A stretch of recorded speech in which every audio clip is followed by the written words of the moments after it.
Por ejemplo, ya sabes cómo te vas a llamar, vas a nacer en un contexto, vas a nacer en un discurso. Nosotros llamamos discurso no solo a lo que nos dicen, sino a lo que vemos. Si mi madre es alegre, si es triste, si critican a las vecinas, si son no sé qué, si es... O sea, todo es el discurso y, por supuesto, lo que dicen, ¿no? Entonces, claro, esta persona, un niño, nace. Antes de nacer, la tía, hermana de la madre, le dice: este va a ser mariquita como su tío. El niño, evidentemente, no ha entrado en el lenguaje, acaba de nacer, no puede haber ninguna influencia de nada, ¿no? ¿Por qué luego tiene problemas con eso de adulto? Pues porque luego, cuando narra su historia a partir de los 3 años, que ya tiene el lenguaje y puede contar, es que su madre mismo no paraba de repetirle: ¿sabes qué decía tu tía? Que ibas a ser mariquita como tal. Y mira, los gestos, y el padre le decía: ¿es que tienes alguna vez unos gestos? Ahí estaba el discurso. No por lo que la tía había dicho, eso generó una cuestión, ¿no? Muchas veces el paciente no conoce al familiar o a la persona a la que está identificado, porque la persona ha muerto antes de que él naciera, pero se lo han repetido millones de veces y está haciendo inconscientemente lo mismo. Entonces, la diferencia entre los dos inconscientes, filogenética y ontogenética, que es la ontogenética es la de cada uno ya cuando tiene el lenguaje, o sea, la historia y cómo la narra. El hecho de hablar en terapia, ¿por qué cura? Porque hay una trampa que es súper yoica, que es la del ya lo sé. Si esto que voy a contar ya lo sé. No, no lo sabes. Cuéntalo, háblalo. Y la gente que lleva mucho tiempo en análisis lo va sabiendo y lo va viendo diciendo: ostras, es que si lo cuento, aparte de que luego estás delante de un analista y lo va a interpretar de un terapeuta, pero lo va a interpretar no. Te va a escuchar para que tú lo interpretes. Entonces, si yo me lo callo, sigo en el bucle que yo mismo me he creado. El autoanálisis es imposible.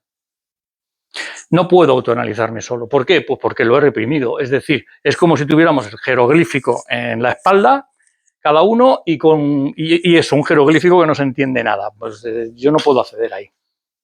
No puedo. Por eso, si me pongo a pensar solo en mis problemas y en qué me pasa, pues no voy a poder nunca saber qué es lo que me pasa.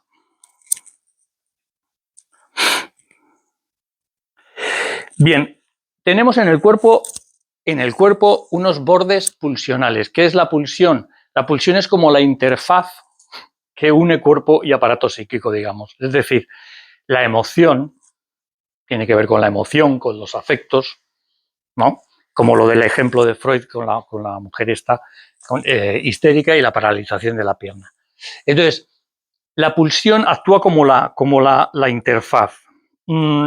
Cuando el cuerpo enferma, ya de adultos, después del advenimiento del lenguaje, es porque uno de los bordes pulsionales no funciona bien. ¿Qué son los bordes pulsionales? Por eso digo que es un tema que voy a intentar explicarlo bien. Los bordes pulsionales son lo oral, lo escópico, que es la vista, la mirada, lo auditivo, el tacto. Son las formas que cada uno tenemos, porque unos predominan más una cosa que otro, de, digamos, echar fuera el goce, esa pulsión, esa energía, como queráis llamarlo, negativa. Unos hablan mucho, otros son de los típicos que tienen que ir con los cascos puestos con música, aunque no escuchen, llegan a casa y ponen la tele, porque, aunque no la vean, porque están hasta leyendo, pero son auditivos, tienen que estar oyendo, y eso calma mucho la angustia. Otros, la inmensa mayoría, son la fase oral, atracones, fumar, alcoholismo, en fin. La fase oral es muy típica, además de taponar para la angustia, ¿no? Entonces, cuando uno de los bordes no funciona, surge una enfermedad.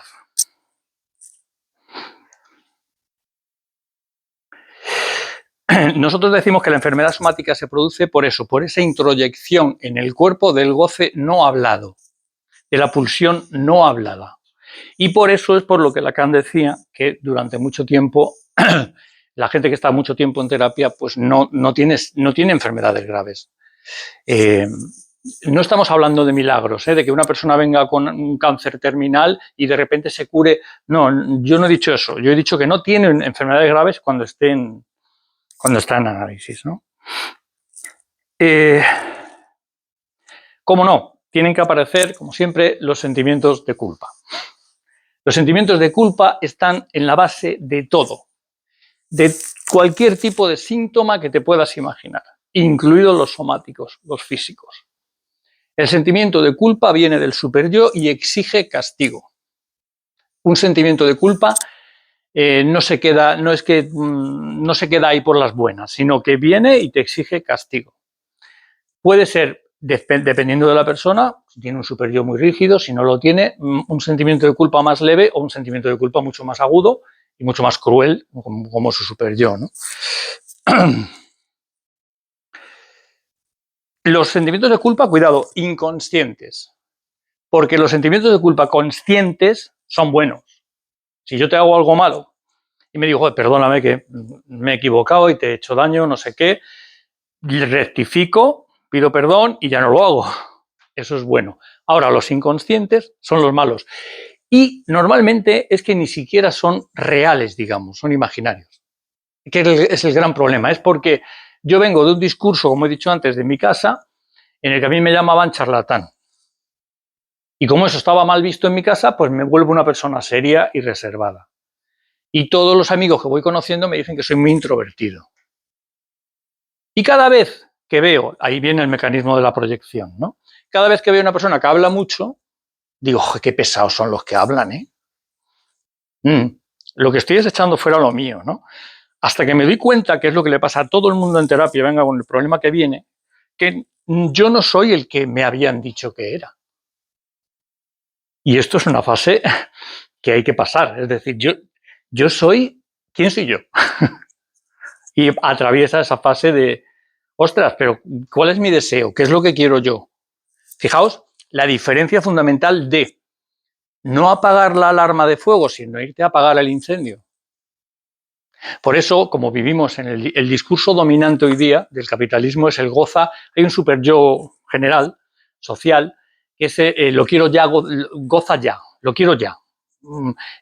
Sale el iPhone nuevo, y eso se aprovecha el consumo, claro. Venga, toda la noche haciendo cola para comprar el iPhone nuevo, ¿no? Lo quiero ya. Y te vienen a terapia, además se nota mucho los cambios, ¿no? Por los tiempos. Te viene a terapia mucha gente. Dame tips, dame pautas para quitarme la ansiedad y seguir igual. Como si la ansiedad fuera una especie de virus, que te toma bacteria, que te tomas un antibiótico y entonces ya se te cura y ya te puedes ir. Que hay gente que hasta promete que en 20 sesiones te la cura, y no te conoce.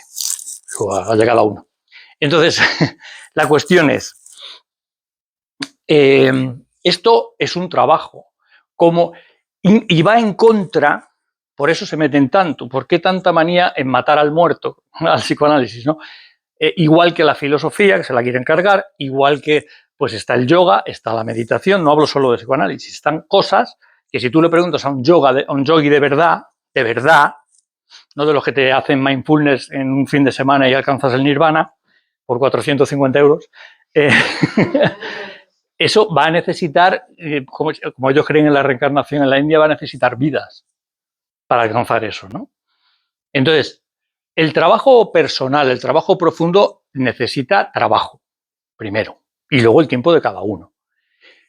Pero de ahí a lo que estamos llegando, de las 20 sesiones, ahora el MDR.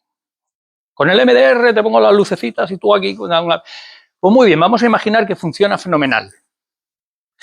Lo único que está haciendo es paliar el síntoma. No te preocupes, te va a salir por otro lado. El primero que hizo terapias breves fue Freud. Y se dio cuenta de que cuando la histérica venía con una tos histérica, pues hablando se le quitaba y a los 6 meses al año venía con una pierna paralizada. Y al otro venía con... Es decir, el síntoma se desplaza. El incendio no lo vas a apagar porque quites el ruido de la alarma, que es muy molestoso. Eso está claro, ¿vale? Decía que los sentimientos de culpa, como no iban a estar ahí. Los sentimientos de culpa, el castigo no es solo lo que yo veo conscientemente que me pueda pasar en la vida o que me lleve a castigarme de algunas formas que se ven. Hay otras que no se ven y que incluyen el cuerpo. Incluyen lo somático. Por ejemplo, hay un psicoanalista italiano, Di Ciaccia, que hablaba se dio cuenta, porque es médico también, médico psiquiatra y psicoanalista, de que muchos enfermos de cáncer de colon cuando les escuchan sus historias, hablan de retención de la ira. Tienen mucha rabia dentro acumulada, mucha ira dentro acumulada, y eso ocurre tanto en el cáncer de colon como en el hígado. Que por supuesto hay cosas físicas que si yo me pongo de alcohol todos los días, pues lógicamente el hígado me lo voy a machacar, ¿no? Pero porque hay personas que no, y porque hay personas que sí, porque son más fuertes, más débiles. Entonces se empezó a dar cuenta de eso, ¿no? Y es cierto, yo a raíz de hace años de leer eso, yo me fijo mucho en la persona que entra y en el cuerpo que entra y en cómo va cambiando. Esto es un tema que se ve mucho más en las mujeres que en los hombres, ¿no? Porque hay mujeres que al principio cuando vino a terapia parecían con el pelo recogidito, las gafas y así, que parecía una monjita, y luego no veas cómo venían, ¿no? Y dices, pero el cambio se ve. Hay un cuerpo, hay un cuerpo. Los sentimientos de culpa causan angustia, como decía, que no ansiedad. Ojito, porque esto es otro de los términos, si os dais cuenta no estoy usando palabras ni estrés ni ansiedad. Lo que la medicina llama estrés es que han metido mucho la pata, en mi opinión. El estrés crónico es la angustia.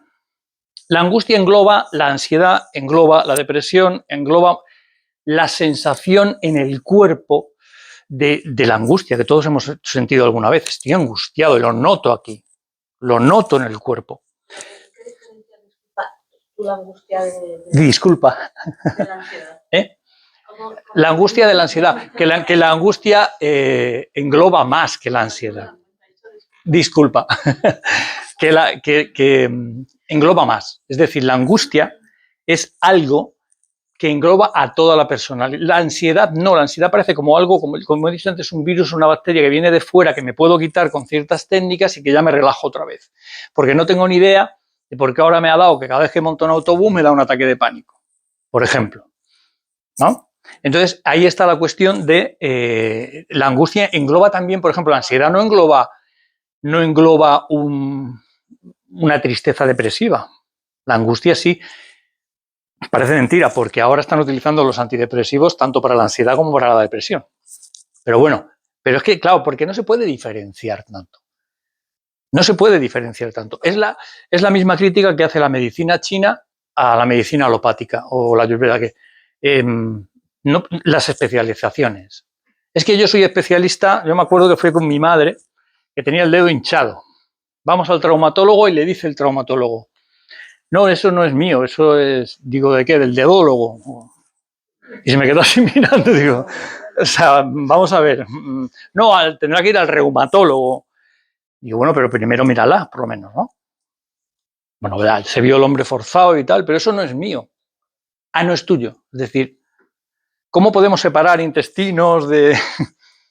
No. Los médicos chinos dicen, por ejemplo, que cuando nacemos, el hígado está, cuando en el feto, el hígado está unido a la lengua. Por eso ellos hacen diagnóstico y tienen razón. O sea, la especialización responde a otros intereses, igual que las medicaciones, las medicalizaciones y tal. Bien. Los sentimientos de culpa, cuidado, son estructurales, no se pueden evitar, por eso no existe la salud mental. No se pueden evitar, ¿por qué? Yo siempre digo que hay un libro que tiene que ser obligatorio y debería ser obligatorio, que es El malestar en la cultura de Freud, que es donde explica el origen. Para vivir en una sociedad, si tenemos en cuenta lo del yo, ello y superyo, tenemos que tener un superyo. Y si tenemos un superyo, hay sentimientos de culpa. Son estructurales. Puedes ser los mejores padres del mundo, comprarte los libros de disciplina positiva y todas estas cositas. Pero cuando la niña o el niño empieza pum, pum, pum, pum, pum, pum, pum, esta tiquetecita, pum, pum, pum, pum, alguna cosa le tienes que decir, ¿no? No, yo no le prohíbo nada. Para eso los Simpsons son geniales. No sé si habéis visto el vecino, no me acuerdo cómo se llama, que está así, de Flanders, que siempre está así, y hay un episodio en el que salen los padres de Flanders, como que eran muy hippies, y no prohibimos nada, prohibido prohibir, no sé qué, no sé cuánto, ¿no? Y luego le tienen que ingresar un ataque de ira, al Flanders. O sea que, bueno. Son estructurales, quiere decir que no se pueden evitar. Y el hecho de eso, de vivir en sociedad, porque si no seríamos animales. Ahí están las tres clasificaciones grandes en psicoanálisis. Neurosis, que aproximadamente seremos el 90% de la población, más o menos equilibrados. Psicosis, un 8 o 9%, que son las esquizofrenias, paranoias, tal. Y la perversión, que es lo que los americanos llaman en las películas y las series psicópata. Eso, como hay tanta serie, parece que abunda, pero no abunda, o sea, es lo mínimo. Los psicópatas, los perversos, ¿qué les ocurre? Que no hay super yo, por lo que sea en cada caso. No se ha formado super yo. Por lo tanto, son puro ello. ¿Me gusta la vecina? No fantaseo. La violo. Tengo que matar al jefe porque me tiene hasta las narices. Un neurótico se pone a pensar, a rumiar, no duermo porque es que le cogía o no sé qué, le mataba y le cogía el cuello y tal. No, el otro va y lo mata. O sea, directamente, o paga una banda o lo que sea, porque no son tontos. Entonces, el perverso no tiene super yo. Y el grado máximo de super yo lo tiene la neurosis obsesiva y sobre todo la depresión mayor. La depresión grave, los suicidios, es un super yo que ya no te culpa, sino que simplemente te dice, no vale nada, quítate de en medio. Entonces, ese es el mayor super yo, al que hay que hacer equilibrar. Super yo tiene que existir, ¿no? Todo esto que estoy explicando tiene que ver con el cuerpo, quiero decir, todo va al cuerpo. Por eso, cuando vas a terapia una vez por semana mínimo y hablas, estás evitando que ese goce maligno, digamos, esa pulsión maligna, se introyecte en el cuerpo. Eso para empezar, o sea, solo por hablar, ¿no? Y luego porque la persona, como tenemos un consciente y un inconsciente, muchas veces cree que ha hablado tonterías y no está hablando tonterías, como el paciente que he contado algunas veces, que vino a contar, como no sabía qué decir, su partido de baloncesto del domingo. Primera consulta, que ya es raro porque viene con un problema, pero bueno, había resistencia, reprimido. No, pues el domingo y tal, y yo que suelo tirar, yo meto muchos triples, no la metía y no sé qué, y no la metía. Y ya cuando acaba le digo, problemas de erección. Y dice, ¿cómo lo sabes? Digo, hombre, es que no has parado de decirlo, o sea. No, pero estaba hablando de baloncesto, ya. O sea, yo puedo conscientemente decir, con una idea, bueno, oye, ya fui al banco. Pero en ese momento en mi inconsciente, o el otro interpreta, si no acabo la frase, el otro puede interpretar ¿al banco de qué? ¿De dinero? ¿Del banco de peces? ¿Al banco del parque? ¿Al banco? Así vienen muchas equivocaciones por WhatsApp y muchas peleas. O sea, cuidado, ¿no? Hasta que no termine la frase, no le da el significado. Es el grafo del deseo de Lacan, ¿no? No da el significado al principio.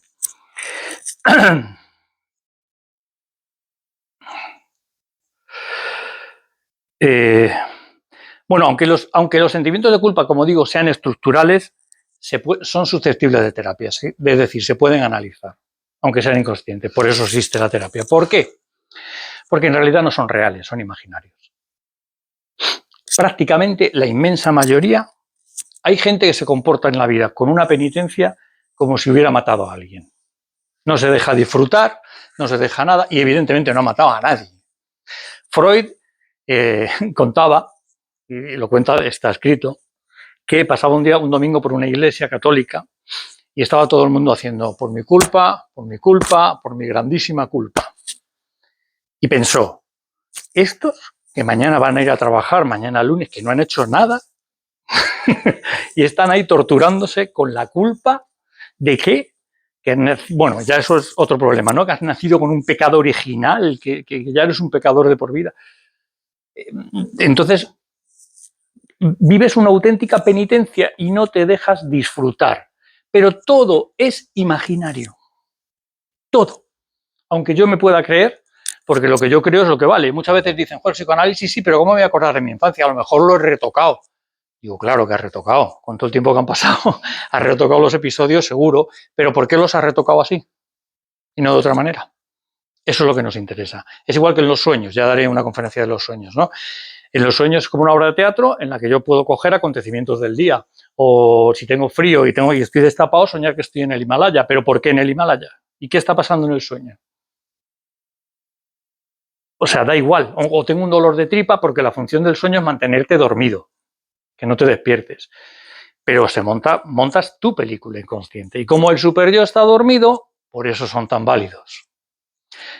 Y tan ajenos a la conciencia, que soñaba una tontería. Me acuerdo, muchos lo sabéis, de una paciente que se fue el novio a Italia y nunca me contaba sueños. Y le dije, bueno, cuéntame sueños. Dice que son una tontería. Dice, son además muy, muy cortitos, una imagen.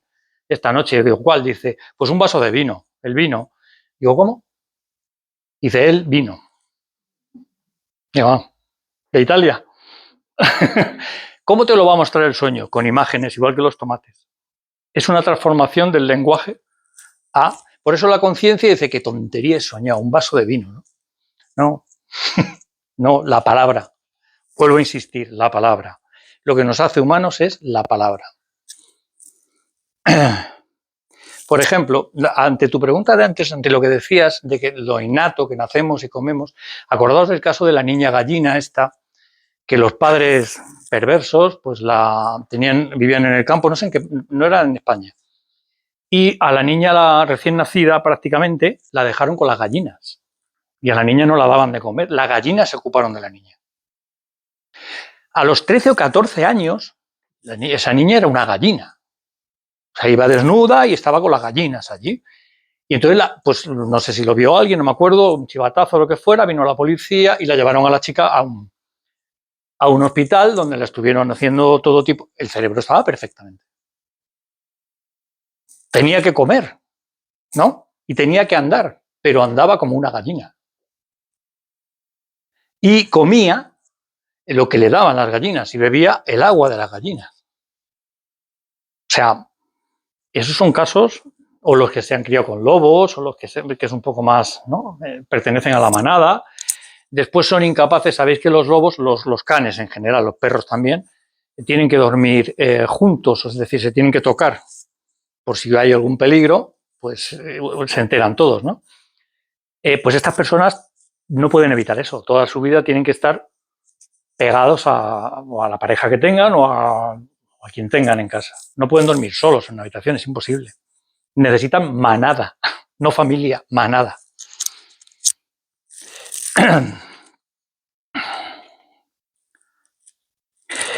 Decía, las enfermedades, el sentimiento de culpa se puede tratar y se puede curar. Y descargar. ¿Por qué? Porque no son reales. No ha matado a nadie. Aunque, como decía, la madre se haya hartado de decirle, que esto lo digo porque es muy típico, vas a matarnos a disgustos, ¿no? Nos vas a matar a disgustos, nos vas a matar a no sé qué. Ya verás, sobre todo antes, cuando venga tu padre de trabajar, lo que has liado porque has suspendido, lo que... Todo eso, porque luego viene el padre de trabajar y oyes la llave y estás muerto de miedo, y en realidad tu padre viene, el hombre de trabajar con ganas de sentarse, venía, ¿no? Y que echarle, que... Pero eso, no digo que los padres aquí, no buscamos culpables, ojo, cuidado, porque ellos vienen de otro discurso, sino que es normal, son cosas, pero ves, es estructural, es inevitable muchas veces.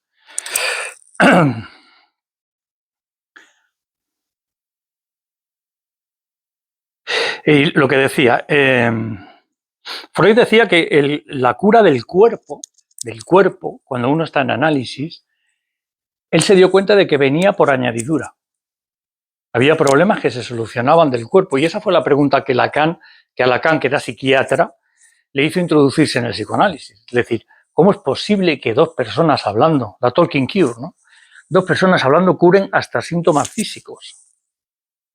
Y entonces es cuando empezó, pero Lacan contaba con un arma que Freud no tenía, que era la lingüística. La lingüística no existía en los tiempos de Freud. Y aún así el tío tenía una capacidad de que si leéis el libro más fácil de leer de Freud, Psicopatología de la vida cotidiana, ya empieza a ver por qué se me olvida esta palabra, el olvido de nombres, por qué lo sustituyo por otro, y eso que no existía la lingüística como ciencia, ¿no? Lingüística, o sea, Saussure, la gramática, todo el tema este. Pero ya se intuía, ¿no? Y claro, por eso lo que él llamaba condensación y desplazamiento, Lacan lo llamaba metáfora y metonimia. ¿Qué es el síntoma? El que sea una metáfora que hay que descifrar. Es una metáfora de algo que es como un acuerdo al que llega la persona, voy a poner un ejemplo ahora, consigo misma, su consciente y su inconsciente. Típico del ama de casa que no trabaja. Las de los lexatines, como digo yo, ¿no? Porque están cargadas de pastillas, voy al médico, hijo, porque me duele tal, porque no sé qué. No trabaja, pero se limpia la casa 79 veces diarias.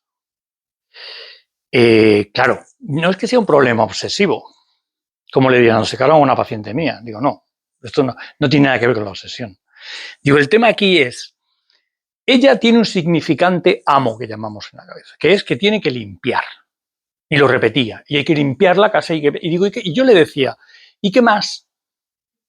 No, la casa, porque yo la casa, hasta que el paciente no está preparado, no te va a soltar lo que no quiere soltar. Por eso la demanda es diferente al deseo. Ha llegado a un compromiso consigo misma, ha creado una metáfora, ha creado un síntoma, ha dicho, tengo que limpiar, ¿pero qué tengo que limpiar? Mi matrimonio. Eso no quiero ni tocarlo.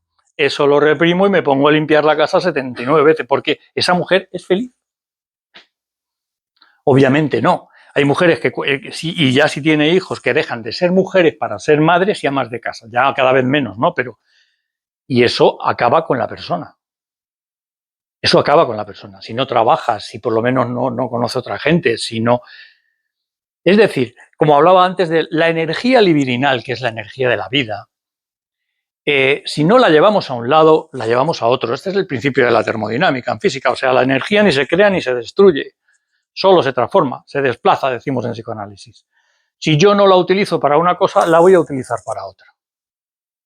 Y cuidado, porque una de las grandes también separaciones que hay entre el psicoanálisis y las demás corrientes, entre comillas, es que según el aprendizaje, según lo cognitivo-conductual, si tú recibes una respuesta negativa, pues seguramente, de hecho, en eso se basan las cajetillas de tabaco, que lo hacen para que la gente siga fumando. O sea, tontos no son.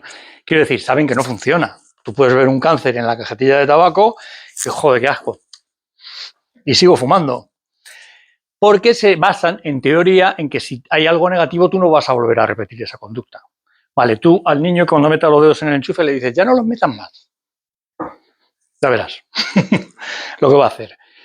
¿Qué ocurre? ¿Cuál es la diferencia? Que hay un goce. Gozar no se goza solo del placer y se huye del displacer o del sufrimiento. Se puede gozar y se tiene que gozar. Y de hecho el ser humano goza. Ahí está implicada la emoción, la pulsión, pero puede gozar o en la pulsión de vida y si no goza en la pulsión de vida, goza en la pulsión de muerte. ¿Cómo puede ser? Ejemplo que siempre pongo porque me parece paradigmático y porque me dio permiso. Esta paciente llevaba 3 matrimonios que la maltrataban. De hecho, cuando vino con un ojo hinchado y un brazo escayolado. Por supuesto, le quitó la denuncia porque pobrecito va a cambiar. Vale. Digo, no hace falta ser psicólogo ni psicoanalista para decir 3 matrimonios y los 3 te pegan. Pero claro, tú no le puedes decir a una persona, tú eres la responsable, porque en la primera sesión porque se va diciendo, he oído uno que está tarado este tío. Me dice que yo tengo la culpa. Vale, no es la culpa, evidentemente, porque la culpa es algo consciente. ¿Qué ocurría? Empiezan las sesiones y cuando ya es su tiempo, entre una sesión y otra, digo, pero ¿no conociste otro tipo de hombres? Y me dice, sí, bueno, me lo invento. Y dice, entre el primero y el segundo conocí un tal Pepe. Pero era muy soso. Digo, se lo señalo. Digo, era soso. O sea, era normal. Luego en otra sesión, entre el segundo y el tercero, también conocí a un tal Paco. Y le dije, y era soso como Pepe. Y ahí se puso a llorar. Tomó conciencia. Tuvo el insight, ¿no? Y dijo, ostras, me estás diciendo que los elijo yo. Digo, yo no te estoy diciendo nada. Tú lo estás descubriendo. ¿Y cómo voy a elegir algo que sufra? Ahí es donde estoy, por eso he puesto el ejemplo del goce en lo negativo. Porque hay que gozar, y si no se goza en lo positivo, se goza en lo negativo. ¿Qué pasa? Que la mente consciente funciona de diferente manera que la mente inconsciente. Es decir, la mente consciente, pongo siempre el ejemplo de unir y separar, son 2 significantes diferentes. Para el inconsciente son lo mismo. Es decir, los Pirineos separan España de Francia. Los Pirineos unen España y Francia. Entonces, cuidado con eso, porque como somos normalmente conscientes todo el día, nos estamos engañando. Nos estamos engañando. Puedo disfrutar con lo malo. Y de hecho, ¿qué ocurre? Que esta mujer, cuando contó su infancia, su padre pegaba a su madre. Pero como ocurre con todos los maltratadores, el maltratador, después de que le quite la denuncia y de pegarla y de dejarla en el hospital, además coincide la intensidad, es directamente proporcional. Cuanto más grave es el maltrato, mejor amante es después, mejor hombre del mundo. Se tira 2 meses. Eres lo mejor de mi vida, perdóname, cariño, es que yo no sé, o es el alcohol, o es el no sé qué, toma flores, no sé cuánto. Y tenía ella las dos cosas: maltrato, sufrimiento y amor. Como para la conciencia eso no es posible, o amo o odio, pues no lo podía ver. Si yo lo que quiero, claro, tú le preguntas a ella y te dice, si yo lo que quiero es un hombre normal, que me trate bien. Sí, pero su inconsciente no opinaba lo mismo. Porque quería repetir la misma historia, que era la que había visto. Y gozaba inconscientemente. Porque hay que gozar. Es decir, ¿por qué una persona fuma si sabe que se va a destruir? Pues por lo oral que decía al principio, porque goza, porque tal. Ese goce, que es lo que se evita en terapia hablando, se evita que se introduzca en el cuerpo y que produzca enfermedades. Cualquier fisio lo sabe. Sabe, primero, que la persona viene a hablar. Segundo, que a que la toquen. Y la musculatura te habla. Tú estás tocando la musculatura y sabes cuál es el sitio de la tensión y sabes cuál es el sitio del estrés y sabes perfectamente. O sea, el cuerpo te está diciendo. Hay una frase de Shakespeare que me encanta y siempre la digo porque, y para salir del psicoanálisis, estamos hablando de Shakespeare en Hamlet, obra que recomiendo leer, que dice, porque además es edípica total, porque es el padre que se aparece para que mate al otro que se ha acostado con la madre, es como Edipo. Entonces, dice, dad palabras al dolor, que el dolor que no habla murmura en el corazón hasta que lo rompe. Ahí te está uniendo el cuerpo y la mente, y era Shakespeare, estamos hablando de 1600 y pico. No tenía ni idea de la ciencia actual, ¿no?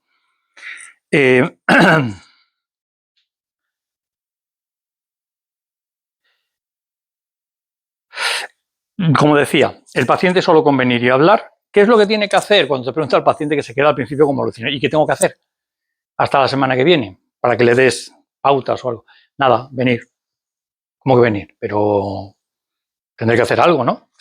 Venir. Venir. Por eso muchos pacientes lo llaman, muchos lo llaman magia. No, no es magia. Es que, claro, cuando tú tienes algo, un virus, una bacteria, te tomas una pastilla, en la relación causa-efecto está clara, ¿no? Me he curado por la pastilla. O me ha disminuido la ansiedad porque he hecho una desensibilización, o lo que sea. Pero en psicoanálisis, ¿cómo es posible que yo esté mejorando este síntoma si lo único que hago es hablar? Porque no le damos importancia. Por eso estoy hoy machacando el tema de que es que somos palabra. Y no lo digo yo, lo dice la Biblia. Entonces, es que somos palabra.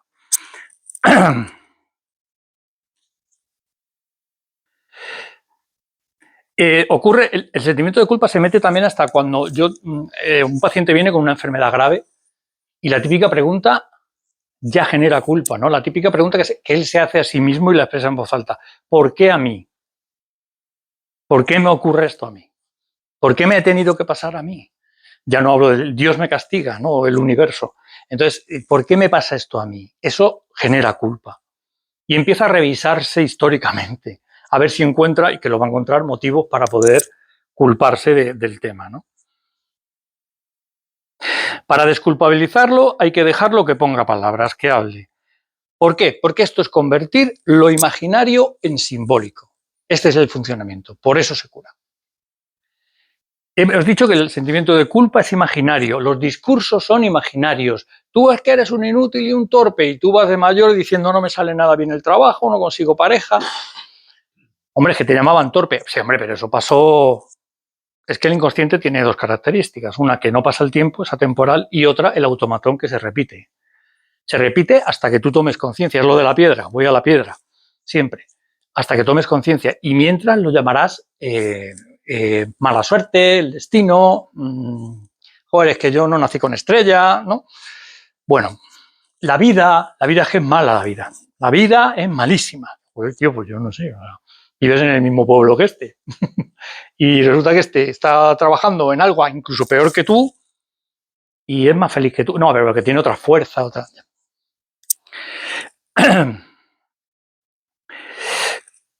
Eso, convertir lo imaginario a lo simbólico solo se puede hacer hablando al otro. Por eso es muy importante también hablar a los amigos de los problemas, pero no es lo mismo que la terapia. Es decir, el amigo no te va a captar un lapsus, no te va a captar un acto fallido. Todo lo que trae un paciente, por ejemplo, a terapia, lo trae, aunque no lo sepa, lo trae al terapeuta, ¿no? O sea, es así. Es así, me acuerdo de un paciente con 30 años que se quejaba de que su padre nunca le había ido a ver jugar al fútbol y él ahora trabajaba, pero jugaba al fútbol en un equipillo. Y si mi padre nunca me vio jugar al fútbol, ¿qué transferencia hizo conmigo? Aparece en una sesión, en pantalones cortos, con el traje de fútbol y el balón en una bolsa. Me dice que luego tengo un partido, digo, ya. Mírame, por favor, juego al fútbol. Claro, pero es lógico, es normal, ¿no? Eso también es terapia. Es decir, tienes que tener en cuenta, igual que los divinos detalles que no escuchan los médicos ni los psicólogos tampoco, te despiden y tal. Bueno, para empezar, el primer divino detalle es que todo psicoanalista tiene que coger las llamadas que le entran. Ya puede ser el más importante del mundo. Y no un centro de psicología donde lo coge una chica o un chico, dígame, sí, le doy cita con tal. No, perdona, porque a lo mejor ni hago transferencia con esa persona. Y lo segundo, lo que te cuenta en la demanda por teléfono ya es importante. Primero, ¿quién llama? ¿Llama a la madre porque su hijo de 18 años tiene una novia que a ella no le gusta? Quiero que mi hijo vaya a terapia. Bueno, vale, pero a lo mejor la que tienes que venir eres tú, ¿no?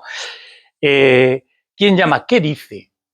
Dice un paciente que es mitad alemán, mitad español, y entonces cuando estuvo en Alemania en un psicoanalista, pues ya conocía un poco el psicoanálisis y cuando vino aquí quiso retomar. Porque ya te digo que a esto, cuando llevas mucho tiempo, se le pilla gusto. Entonces me dice, la demanda suya por teléfono fue, quiero sesiones porque quiero curar mi tristeza, tengo un super yo muy fuerte y mucha tristeza, y quiero curar mi tristeza. Digo, ¿y el super yo? Estás contento con él, ¿no? Claro, eso, si lo coge otra persona, te lo has perdido. Te lo has perdido. O sea, tú ya empiezas a tomar notas desde que la persona te llama. O sea, está claro. Y luego puede hacer transferencia o no. Hablé en una conferencia de la transferencia, pues porque hubo una vez una persona que me llamó y luego a los meses apareció y como la voz era como la de un tío suyo que le caía fatal de pequeño, pues no vino. O sea, ni me vio. Hasta que vino tiempo después, pero ahora me lo dijo, porque tu voz se parece a la de un tío mío que... ¿Vale? Bien. Entonces, importante, convertir lo imaginario en lo simbólico solo se puede hacer mediante la palabra. No buscando mecanismos, no, mediante la palabra. No hay otra manera. Y eso es lo que va curando. ¿Por qué? Porque a la vez vas cambiando tu narración histórica, porque a la vez vas viendo que eso era un discurso que te dijeron, pero que yo no soy un inútil y un torpe. ¿Por qué?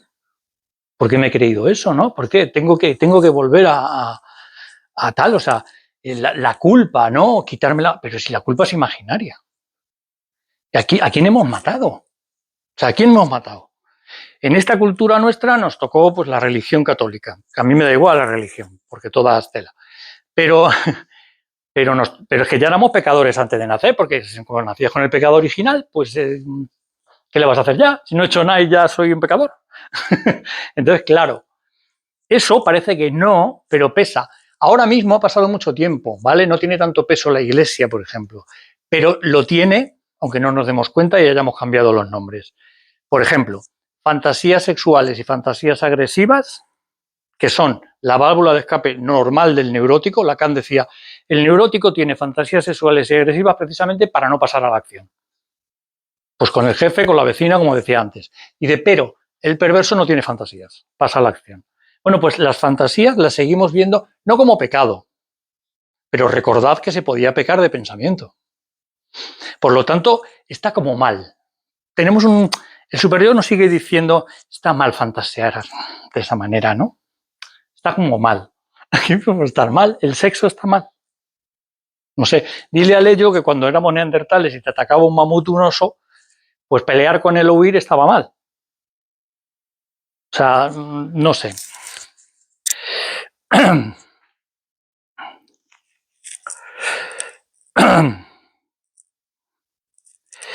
Lo somático, por cierto, decía antes que hay que cambiar lo imaginario a lo simbólico. Lo somático, el cuerpo, está en lo simbólico, en la palabra. Por eso digo que los pacientes, cada uno utiliza unas palabras determinadas que tienen que ver con su cuerpo. Es decir, a un psicoanalista nunca se le olvida el cuerpo. Y yo he escuchado alguna crítica de que es que el psicoanálisis no tiene en cuenta el cuerpo. O sea, perdón. O sea,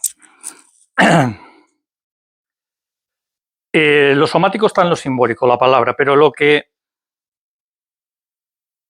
enferma, vamos a decir también, lo real de la pulsión, todo esto es el mismo pack, ¿vale? Lo real que decía el goce, la pulsión, la emoción, es cuando no la expresas y se va dentro. El dolor de corazón que decía Shakespeare. Es decir, eso como no lo hables, se te va a ir al cuerpo y no puede ir a otro sitio. Las emociones, por ejemplo, la ira. Si tengo ira y rabia contra alguien que debo querer, tengo que querer, porque es familia, y la familia no la elegimos, tengo que querer, esa rabia no la puedo demostrar. Esa rabia creo que la he hecho desaparecer, porque estoy haciendo mindfulness y entonces ya no tengo esa rabia. Vale. Esa rabia no va a desaparecer. Si no la llevas contra el objeto causante, porque no debes, la vas a llevar, te vas a hacer hincha de fútbol y vas a matar a otro porque es de otro equipo de fútbol y como eso te da una vía, porque por el fútbol, de verdad, se asesina a una persona por el fútbol, en fin.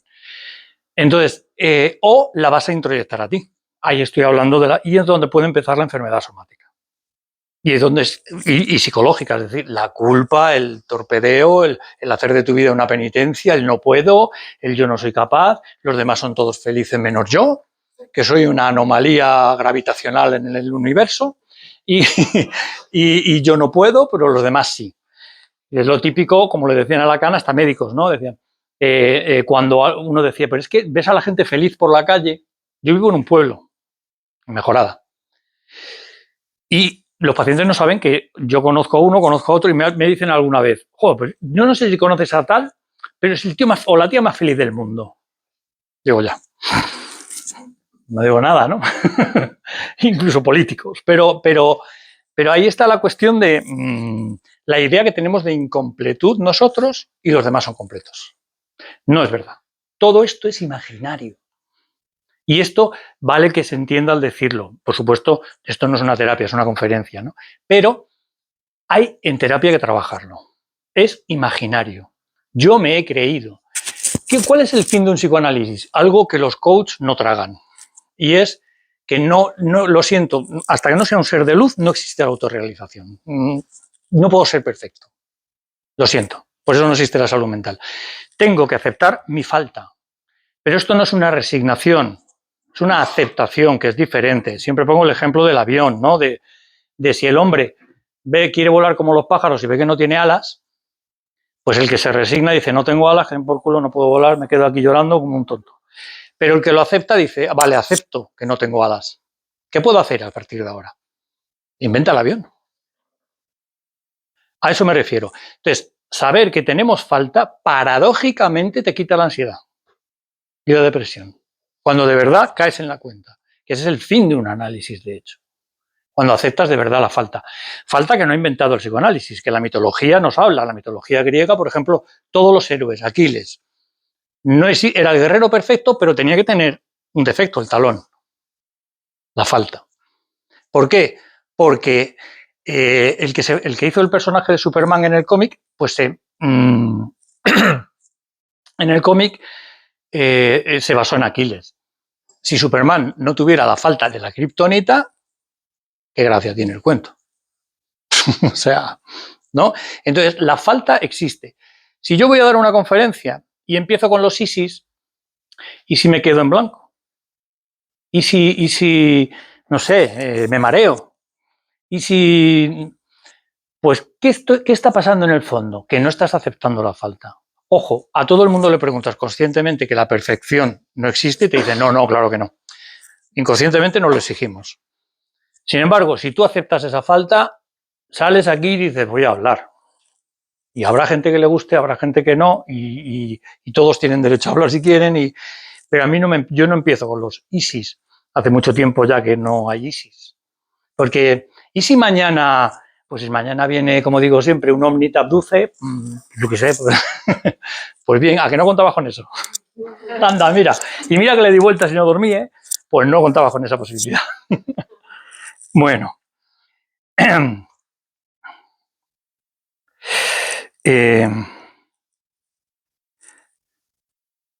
Todo lo que no pasa, esto es prácticamente podríamos decir que es una ley, todo lo que no pasa por el lenguaje simbólico va directamente al cuerpo.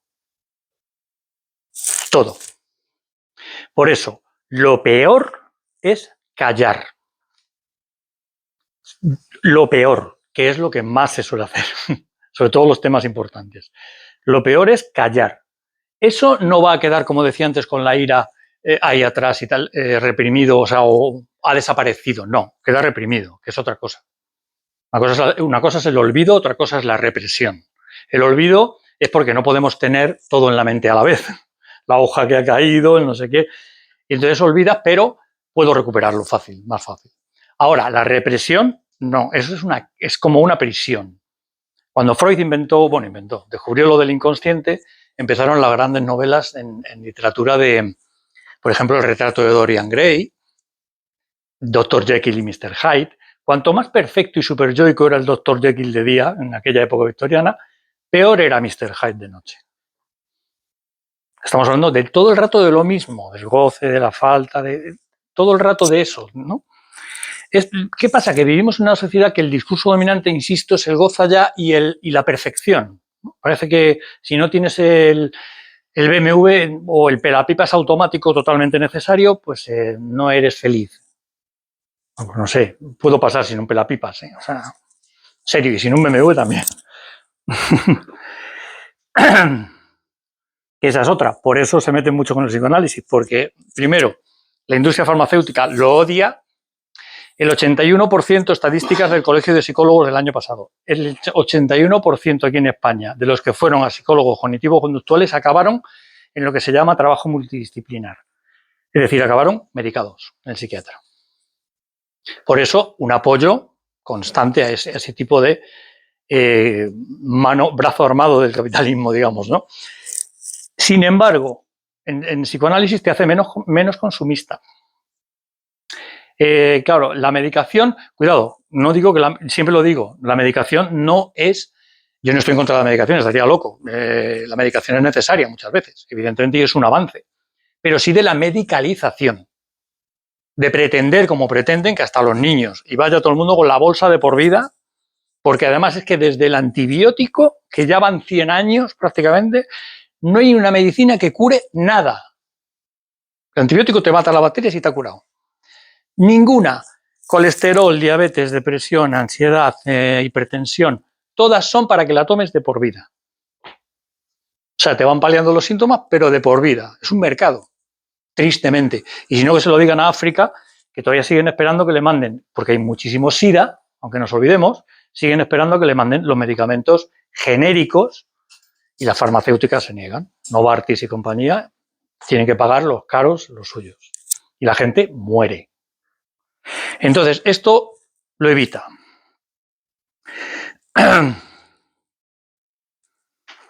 A ver, esto lo he dicho ya, lo de los somáticos provocado por la pulsión, tal. Cuando el borde oral, escópico, que debería circular, que esto también es una cosa a escuchar en el paciente, si utiliza también palabras, hay gente que es escópica, por ejemplo, al hablar. Es que me miran, es que a mí me gusta ver, yo cuando veo, mira, ¿no? Hay otras que son más orales, los de tragar, los de incluso con síntomas físicos, vomitar, ¿vale? Ya digo que si no lo hace la mente, lo va a hacer el aparato psíquico, lo va a hacer el cuerpo. O sea que, aunque los discursos o los mandatos sean antes de los 3 años, como decía antes de advenir al lenguaje simbólico, se pueden tratar en análisis. ¿Cómo? Porque si cuando, como decía antes, el ejemplo que ponía antes, porque ese discurso se va a repetir. Si no lo repite uno de la familia, lo va a repetir otro. Y es el tema, por ejemplo, de las identificaciones. A mí, como no me molesta hablar de mí, me pusieron Manolo desde el principio, desde que nací, me dijeron todos, tú eres Manolo por tu abuelo Manolo. Bueno, pues entonces, ¿a quién me voy a parecer? ¿Y en quién me fijo más? En mi abuelo Manolo. No, no son los genes, lo siento. Es que ya te lo están diciendo, pues yo me voy a fijar más en tal. Incluso aunque la persona haya fallecido. Yo conocí a mi abuelo en vida, pero te pueden identificar con un familiar fallecido que todavía es más difícil que la persona lo vea. ¿No? Porque dices, ¿cómo si no le he visto siquiera? No, pero es que no paran de hablarte de él. Entonces, al final es que eres como tú, tal, eres como no sé qué, eres como no sé cuánto. El nombre del padre, el nom de père, que llamaba Lacan, que será Miller en Francia, es el apellido, es eso típico de el matrimonio, los Gómez y los González. ¿No? Tú eres de los Gómez, tú eres más de los González. Te van llevando el discurso por un determinado camino, ¿no? Como decía, la persona viene a sesión con un cuerpo. Y ahora, dicho todo esto, esto es muy importante, lo que voy a decir.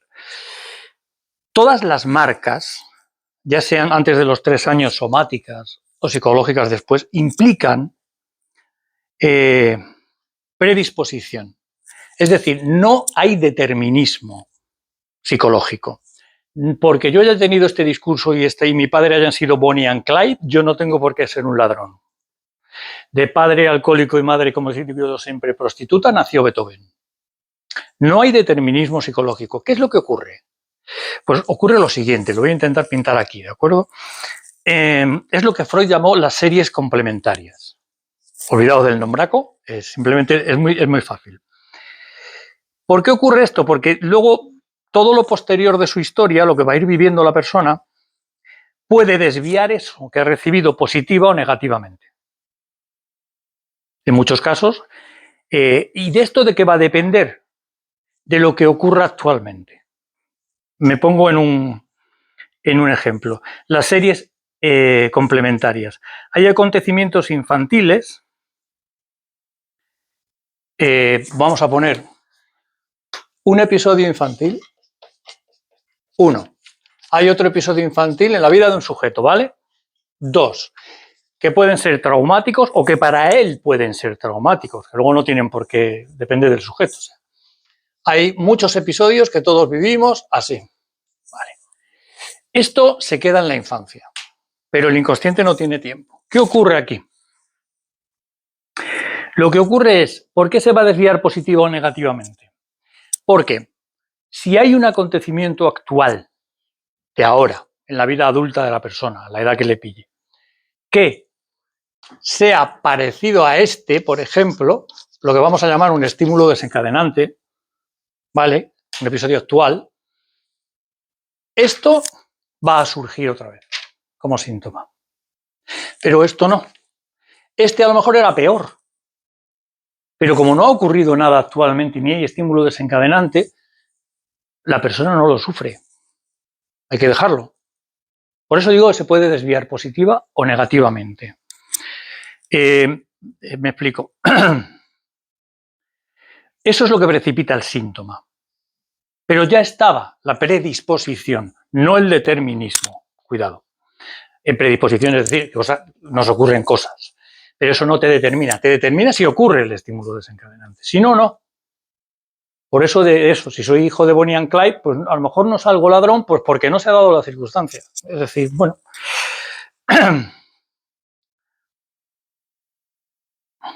Esto ocurre en la neurosis y ocurre hasta en la psicosis. El psicótico es poner el ejemplo Lacan de que tienes una camisa y la tienes abotonada, pero no del todo, están como los botones superpuestos, no bien metidos, ¿no?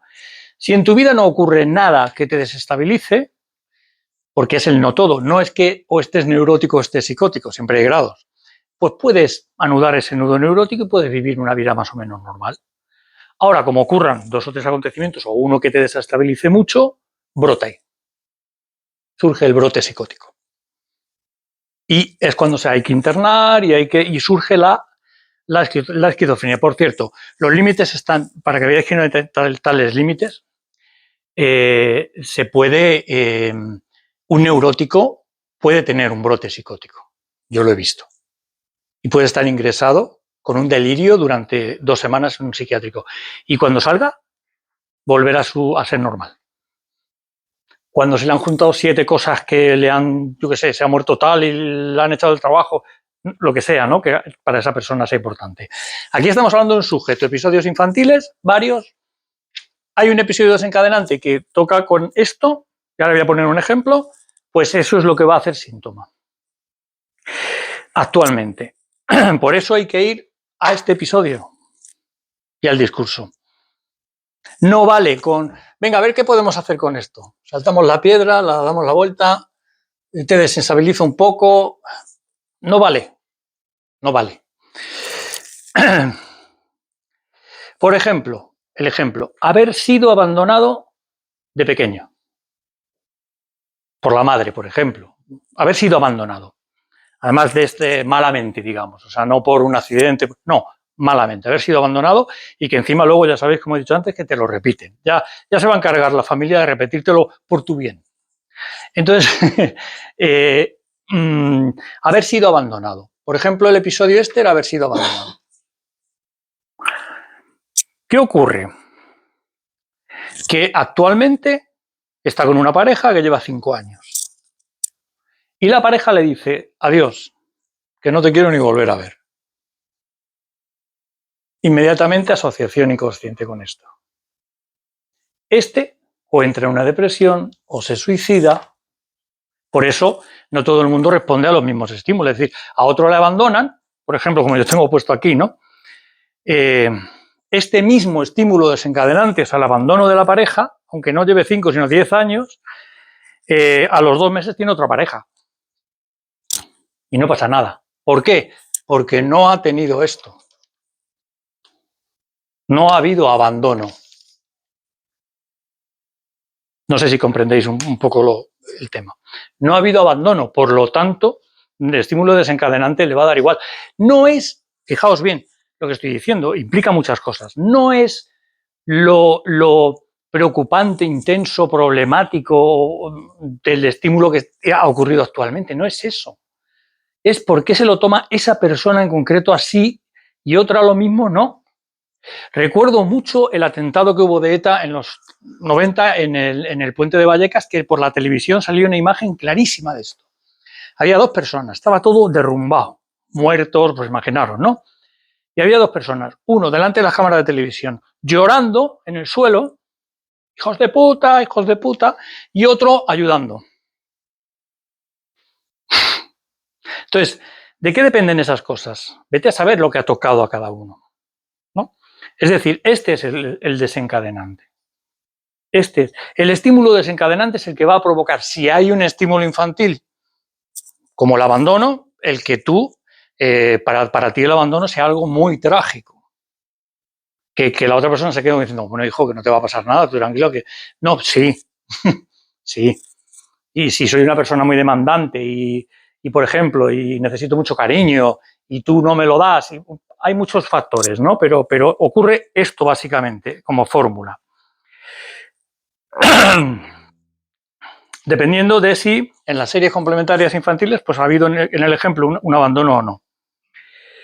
Manuel, perdona. Sí. Estoy pensando que a medida en que ese estímulo de episodio desencadenante está dando por sentado que la asociación, para que sea traumática y anclada en el estímulo infantil 2, en este caso, sí. La asociación ha de ser inconsciente. La asociación ha de ser inconsciente. Será lo que el análisis Pero Tendrá porque, que tratar de claro, guardar. claro, pero ¿por qué es inconsciente? Porque ha sido reprimida, porque es algo que le dolió mucho. A ver, la represión al final, como el superior no son malos, no tenemos malos en la cabeza, es una defensa. Si a mí me han violado de pequeño, pues lógica, ¿cómo? La gente se pregunta, ¿cómo es posible que una mujer, por ejemplo, que ha sido abusada sexualmente de pequeña, no se pueda acordar hasta que no lleva un tiempo en psicoanálisis? Pues porque tenerlo en mente es tremendo. Lo reprimió, la represión es una defensa. No tengas esto ahí. O sea, el abandono de una madre, temas muy graves, ¿no? O que la persona viva con muy graves, repito.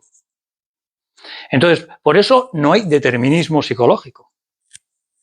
No hay determinismo psicológico, porque este uno, como no ha habido estímulo desencadenante, no ha salido. Y a lo mejor era otra cosa importante. Ahí no le ha pasado nada, no ha habido síntoma. No sé si se comprende un poco el ejemplo, ¿no? Esto es muy importante para explicar que no hay determinismo y que el estímulo desencadenante tiene que ver con algo pasado.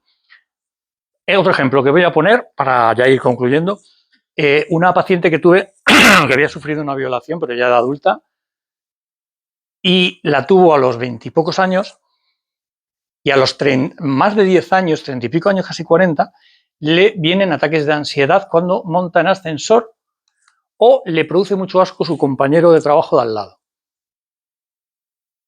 que suele llevar jerseys rojos. Empezamos por ahí. Hasta que vio y se acordó, sacó un poco la represión de que el violador la violaron en un ascensor, y el tío llevaba un jersey rojo. Fíjate, cualquier tontería, y además era julio, creo, y me parece que sí, hacía mucho calor, en el ascensor hacía mucho calor. O sea, eso lleva a otra cosa.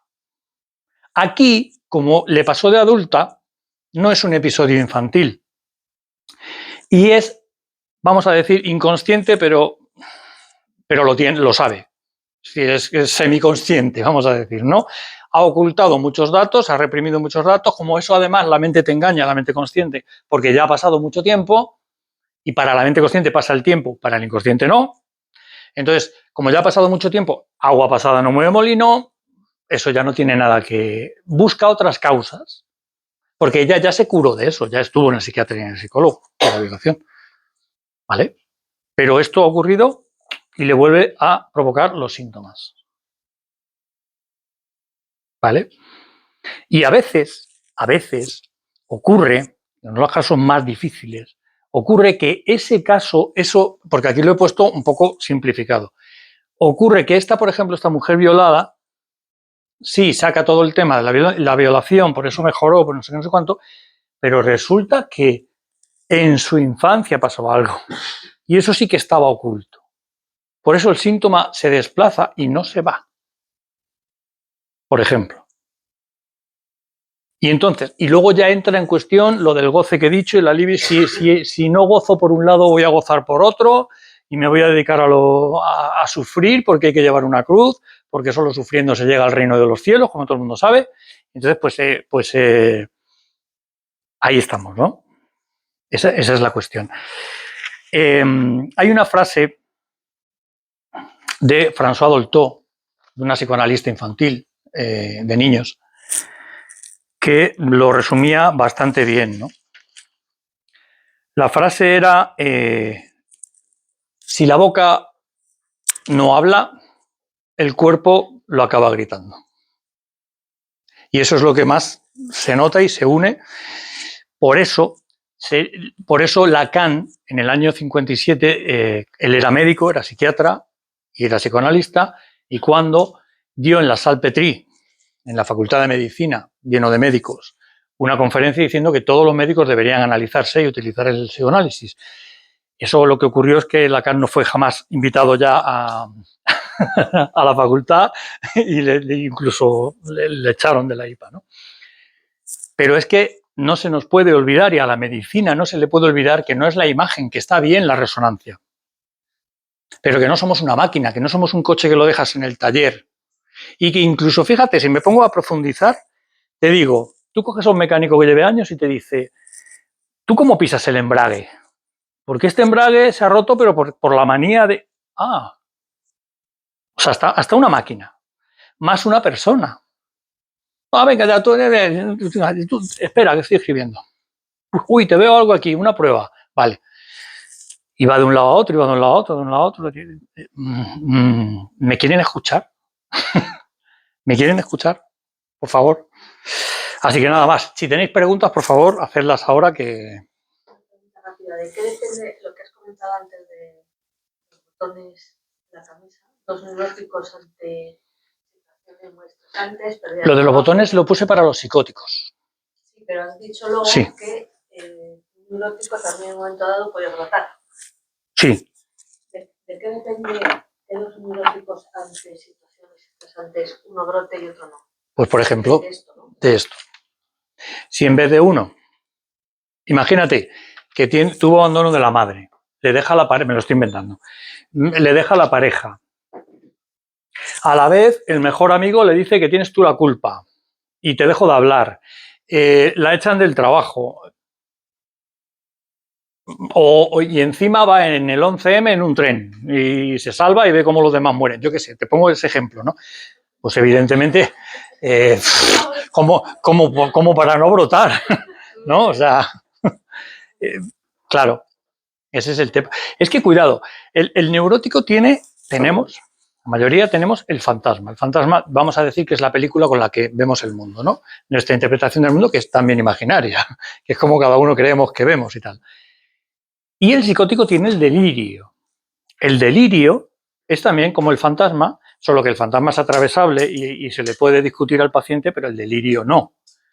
Hay un paciente, siempre lo comento, porque me lo dijo él, que es consciente además, él está hablando perfectamente, lleva una vida normal, es el no todo, como digo, pero en un momento dado se te pone a hablar 5 minutos del ángel Gabriel, del arcángel Gabriel, que se le sienta, otra vez estuvo anoche al lado de la cama, ¿no? Que hablando un día con una compañera me decía, pero ¿y si es verdad que se le aparece? Digo, hombre, puede ser verdad, que yo no, a ver, yo no soy ortodoxo, digo, puede ser verdad, pero que le diga, recuerda que mañana tienes que cambiar la rueda porque hay que pasar la ITV, pues no sé, tiene otras cosas mejores que hacer, ¿no?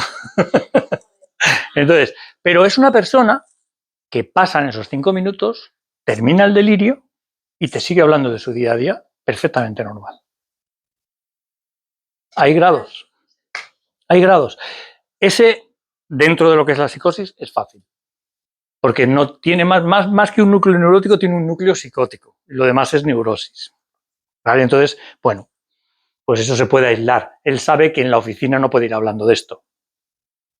Si fuera ya un psicótico, ya pues sería otra cuestión, ¿no? Pero ese es siempre el no todo. Por eso decía que no hay una diferencia. Hay veces que escuchas a neuróticos con unos fantasmas que diagnóstico dudoso.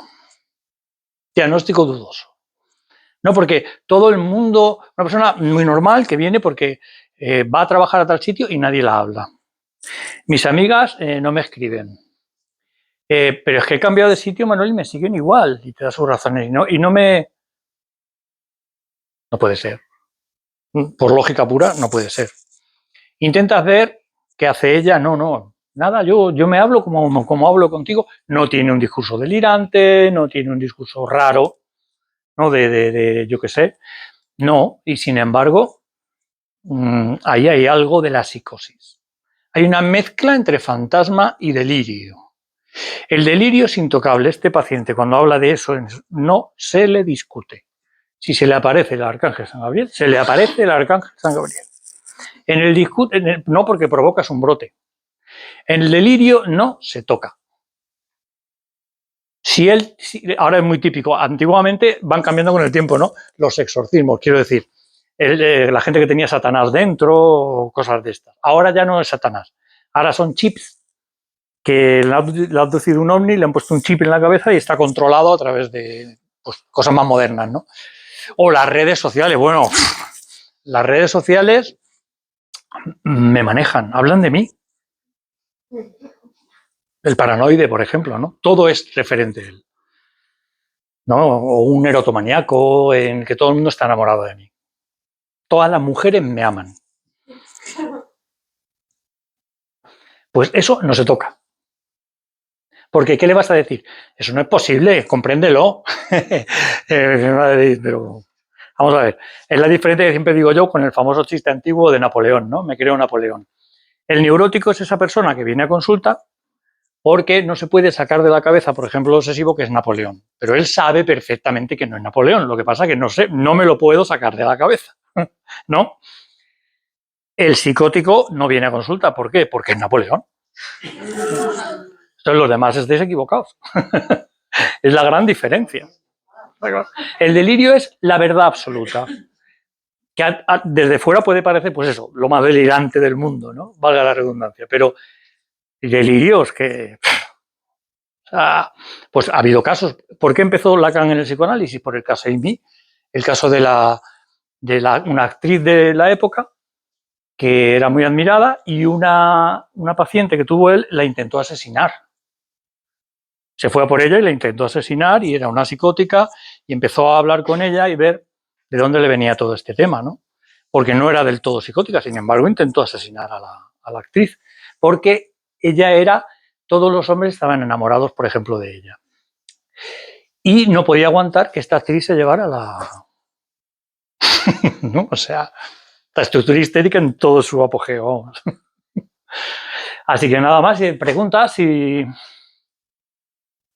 ¿Te importaría incidir o explicar brevemente ese binomio que has comentado de condensación-desplazamiento en palabras de Freud y metáfora-metonimia en palabras de Lacan? Vale. Condensación y desplazamiento Freud lo introduce en la interpretación de los sueños. En los sueños utilizan mucho la condensación y el desplazamiento.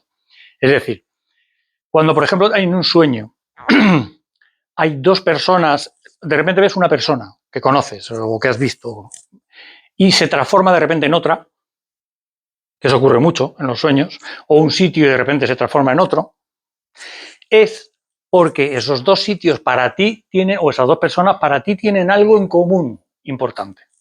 Y al sueño le da igual poner a uno que a otro. Lo que te está señalando es lo que, por ejemplo, los dos son unos cabezones y yo le doy mucha importancia a que sean cabezones, pues te los puede cambiar. Esto sería una especie de desplazamiento. ¿Qué es la metáfora? Por ejemplo, el psicótico. ¿Cómo descubrir cuando una persona te viene por primera vez a consulta si es un psicótico o no? Grave. Porque el psicótico no sabe de la metáfora. Y esto en los niños se puede ver también. En los niños también. Es decir, tú, por ejemplo, la poesía. Lacan decía y Freud, que los poetas saben más de psicoanálisis que el mismo psicoanalista. O sea, los poetas utilizan la metáfora, la metonimia todo el rato. Le dices, el aro dorado de la noche que ilumina tu cabello. Tú le dices eso a un psicótico y se tira toda la noche mirando, buscando un aro dorado. No entiende que estás refiriéndote a la luna. O tu colección de perlas de los dientes, ¿no? Por ejemplo, la dentadura. No, está buscando las perlas. O sea, la metáfora no la entiende. No la coge. No cogen los chistes, por ejemplo. No cogen los chistes, porque los chistes juegan con eso. Y la metonimia es la parte por el todo. Es decir, si yo digo, cuando yo te digo, vamos a tomar una copa, evidentemente no me voy a tomar la copa. Voy a tomar lo que hay dentro, ¿no? O tengo 20.000 cabezas de ganado, no tengo 20.000 cabezas, tengo el ganado entero. Esa es la metonimia. Pues la condensación y el desplazamiento vino a reemplazar de Lacan un poco con la lingüística, la metáfora y la metonimia. Por eso decía que la metáfora es el síntoma, por ejemplo. El síntoma es una metáfora de algo interno que se está manifestando de otra forma. De ahí la equivocación de la psicología, que trata al síntoma, ya no la causa, ya no eso, sino trata al síntoma como si fuera la verdad. Por ejemplo, utilizan una técnica que se llama reestructuración cognitiva. Y miran el diccionario, porque yo me llamo inútil, y entonces dicen, miran el diccionario como si el diccionario tuviera la verdad absoluta y no fuera arbitrario igual. Es decir, inútil, persona que no vale para nada. ¿Tú vales para algo? Bueno, eso, vamos a ver, no vale, no sirve. Y por supuesto mucho menos que le llamen método socrático, que no tiene nada que ver con Sócrates. O sea, Sócrates era otra cosa. El tema es la cuestión de, la metáfora es lo que decía del ejemplo de limpiar. El ama de casa está utilizando un desplazamiento, una metáfora. Quiere limpiar, pero en vez de limpiar su matrimonio, a lo que no se atreve, limpia la casa. Y como no va a parar, porque en realidad el deseo no está, la demanda no está satisfecha, pues bien limpio, tengo que ir al médico porque estoy de los nervios y el desatín y el escitalopram y lo que haga falta. ¿No? Ese es el tema. Esa es la cuestión. Lo que pasa entonces que la ecuación, digo, para aclarármela en la cabeza a nivel esquemático, la metáfora es más sinónimo de desplazamiento. Condensación. A ver. Claro. La condensación es unir todo también. Es decir, vale para la metonimia también. Es que no es directamente. Yo sé que hay algunos textos que lo hacen así, pero no es verdad. Cuando tú lees a Lacan, no es verdad. Cuando lees a Lacan, en este caso yo no estoy de acuerdo con Miller. Entonces la cuestión es diferente, pero vamos, que es lo mismo. Lo que pasa es que transformarlo a la lingüística. A la lingüística, ya está. Pero en los sueños es muy típico. Uno sueña con una persona, de repente esa persona se transforma en otra y porque para ti tienen algo en común que es importante. Ahí también podríamos decir algo de la metonimia, porque tiene algo en común, ¿vale? Pero en el fondo es el lenguaje, las reglas del lenguaje, ¿no? Que es cómo funciona el inconsciente. El inconsciente funciona por el lenguaje. Y lo he dicho antes con ejemplos de, aunque no tiene más remedio el inconsciente que ponerte imágenes, por eso, qué sueños más raros. No te fijes en las imágenes. Traduce. Aunque no se puede interpretar así de fácil, ¿no? Pero traduce, y por supuesto menos con los diccionarios de sueños o en Google. Yo siempre digo lo mismo, si a mí me metieron con 3 añitos en una maleta y lo pasé fatal 2 horas, me angustié. Si ahora tú y yo soñamos con una maleta, el Google no va a poner lo mismo. Te vas de viaje, no sé qué. Pues no, mira, para mí es angustia. Es que siempre es el caso por caso, que es de lo que se deja atrás la ciencia, lo que se deja atrás la psicología, que siempre digo, lo que se deja atrás la medicina. Quieren estandarizarlo todo, hacerlo objetivo, y lo que está ocurriendo es que se dejan el sujeto atrás. Y el sujeto es el caso por caso. No se puede estandarizar al ser humano. El ser humano es inclasificable. Es como cuando hablas de cualquier tema, éxito, díselo a un niño de una aldea de Etiopía. ¿A qué éxito te refieres? ¿Al capitalista actual? ¿A tener 7 puestos y ganar mucho? No sé, ¿no? Éxito es que ese día coma. Por ejemplo. O sea, cámbiaselo tú, ¿no? Vete allí con oro. ¿Para qué? Entonces, eso. Pues si tenéis alguna preguntilla más. Nada, joder, qué silencio. Pues nada, muchas gracias por venir, de verdad, como siempre. Gracias.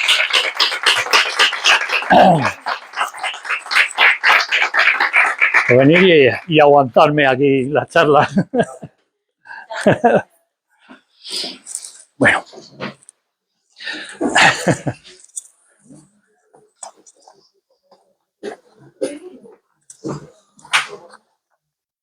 Ay, voy a quitar el... Páralo.